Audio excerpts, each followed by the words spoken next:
وضو کا سنت طریقہ۔ وضو کرنے والے کو چاہیے کہ وضو کرتے وقت قبلے کی طرف منہ کر کے کسی اونچی جگہ پر بیٹھ کر وضو کرے، جہاں سے وضو کے پانی کی چھینٹیں اڑ کر اس کے اوپر نہ پڑیں، کیونکہ جو انسان کے اعضاء دھل کر پانی نیچے گرتا ہے وہ ناپاک ہوتا ہے، اس سے انسان کے گناہ دھلتے ہیں۔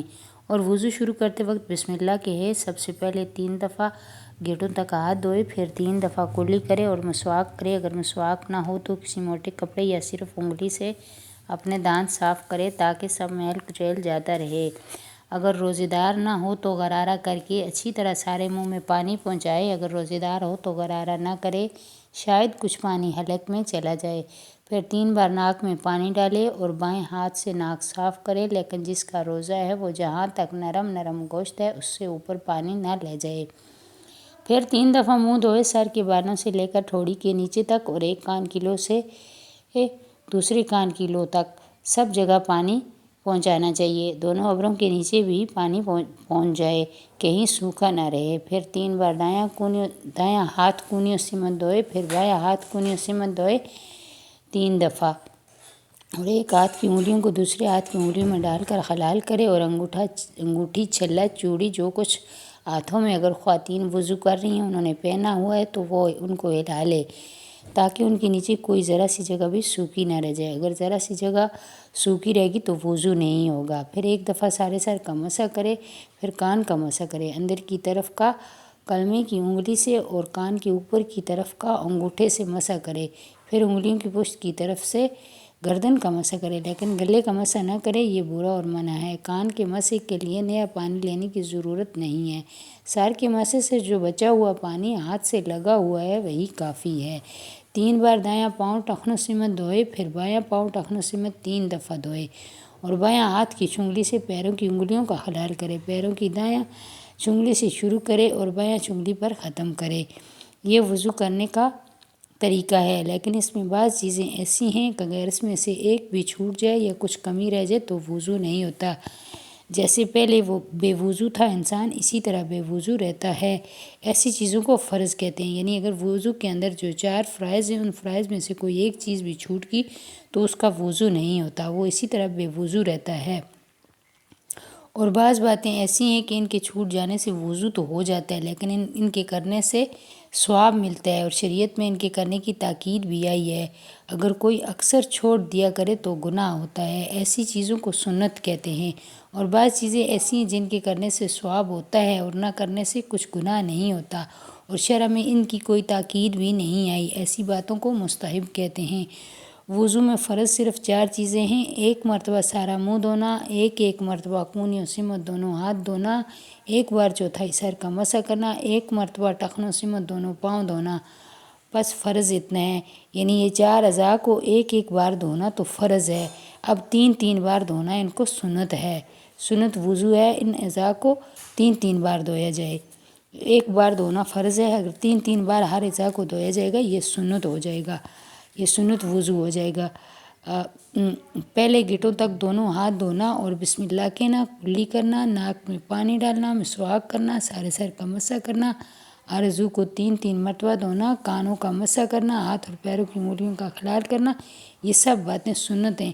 اس کے سوا جو اور باتیں ہیں وہ سب مستحب ہیں۔ جب یہ 4 عضو جن کا دھونا فرض ہے دھل جائیں تو وضو تو ہو جائے گا، اگر وضو کا قصد نہ بھی ہو تب بھی وضو ہو جائے گا۔ جیسے کوئی نہاتے وقت سارے بدن پر پانی بہا لے، وضو نہ کرے، یا حوض میں گر پڑے، یا پانی برسنے میں بارش میں کھڑا ہو جائے اور وضو کے اعضاء دھل جائیں تو وضو ہو جائے گا، لیکن ثواب وضو کا نہ ملے گا۔ سنت یہی ہے کہ اس طرح سے وضو کرے جس طرح ہم نے اوپر بیان کیا ہے۔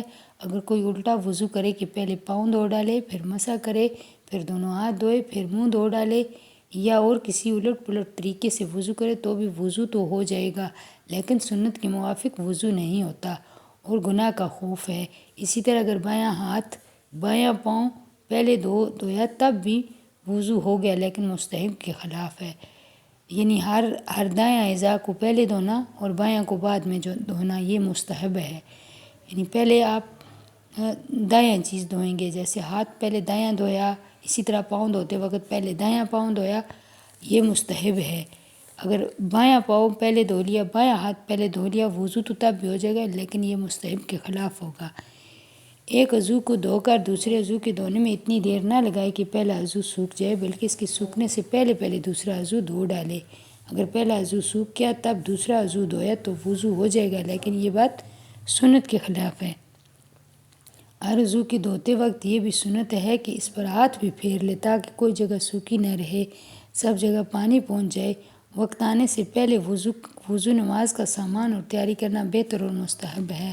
جب تک کوئی مجبوری نہ ہو خود اپنے ہاتھ سے وضو کرے، کسی اور سے پانی نہ ڈلوائے، اور وضو کرتے وقت دنیا کی کوئی بات چیت نہ کرے، بلکہ ہر عضو کے دھوتے وقت بسم اللہ اور کلمہ شہادت پڑھتا رہے۔ اور پانی کتنا ہی فراغت کا کیوں نہ ہو، چاہے دریا کے کنارے پر ہو، لیکن تب بھی پانی ضرورت سے زیادہ خرچ نہ کرے، اور نہ پانی میں بہت زیادہ کمی کرے کہ اچھی طرح وضو کرنے میں دقت ہو۔ کسی عضو کو 3 مرتبہ سے زیادہ نہ دھوئے۔ منہ دھوتے وقت پانی کا چھینٹا زور سے نہ مارے، آرام سے منہ پر پانی ڈالے، اور اپنے منہ اور آنکھوں کو بہت زیادہ زور سے بند نہ کرے۔ یہ سب باتیں مکروہ اور منع ہیں۔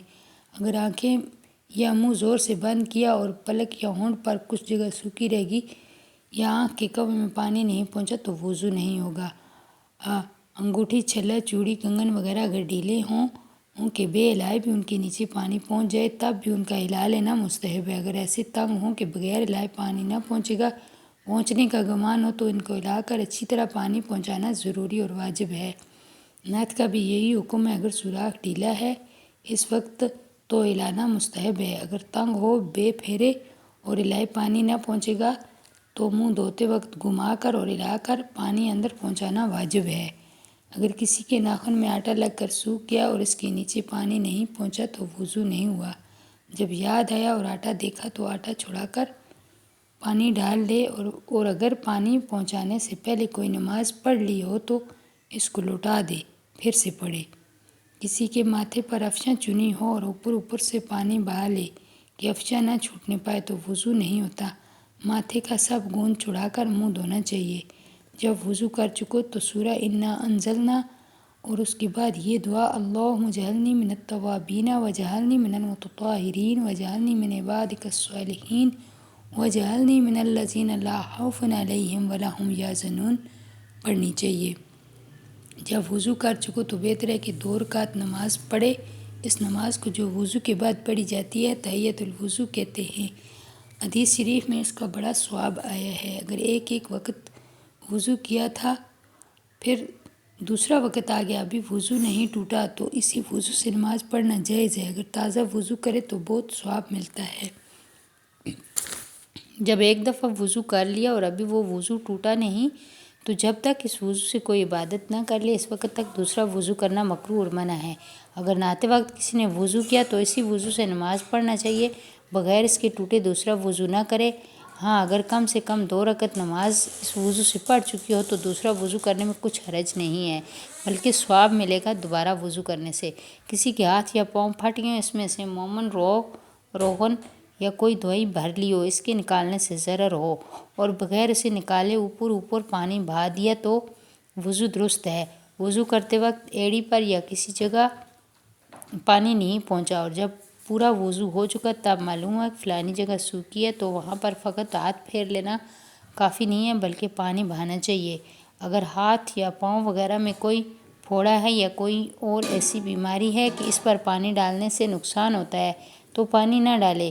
وضو کرتے وقت صرف بھیگا ہاتھ پھیر لے، اس کو مسح کہتے ہیں، اور اگر یہ بھی نقصان کرے تو ہاتھ بھی نہ پھیرے، اتنی جگہ چھوڑ دے۔ اگر زخم پر پٹی بندھی ہو اور پٹی کھول کر زخم پر مسح کرنے سے نقصان ہو یا پٹی کھولنے باندھنے میں بڑی دقت اور تکلیف ہو تو پٹی کے اوپر مسح کر لینا درست ہے۔ اگر ایسا نہ ہو تو پٹی پر مسح کرنا درست نہیں، پٹی کھول کر زخم پر مسح کرنا چاہیے۔ اگر پوری پٹی کے نیچے زخم نہیں ہے تو اگر پٹی کھول کر زخم کو چھوڑ کر اور سب جگہ دھو سکے تو دھونا چاہیے، اور اگر پٹی نہ کھول سکے تو ساری پٹی پر مسح کر لے، جہاں زخم ہے وہاں بھی اور جہاں زخم نہیں ہے وہاں بھی۔ ہڈی کے ٹوٹ جانے کے وقت جو بانسے کی کھچیاں رکھ کر ٹکٹی بنا کر باندھتے ہیں اس کا بھی یہی حکم ہے کہ جب ٹکٹی نہ کھول سکے ٹکٹی کے اوپر ہاتھ پھیر لیا کرے۔ اور فصد کی پٹی کا بھی یہی حکم ہے، اگر زخم کے اوپر مسح نہ کر سکے تو پٹی کھول کر کپڑے کی گدی پر مسح کرے، اور اگر کوئی کھولنے باندھنے والا نہ ملے تو پٹی پر مسح کرے۔ ٹکٹی اور پٹی وغیرہ میں بہتر تو یہ ہے ساری ٹکٹی پر مسح کرے، اور اگر ساری پر نہ کرے بلکہ آدھی سے زائد پر کرے تو بھی جائز ہے، اگر فقط آدھی یا آدھی سے کم پر کرے تو بھی جائز ہے۔ اگر ٹکٹی یا پٹی کھل کر گر پڑی اور زخم بھی اچھا نہیں ہوا تو پھر باندھ لے، اور وہی پہلا مسح باقی ہے، پھر مسح کرنے کی ضرورت نہیں ہے۔ اگر زخم اچھا ہو گیا اب باندھنے کی ضرورت نہیں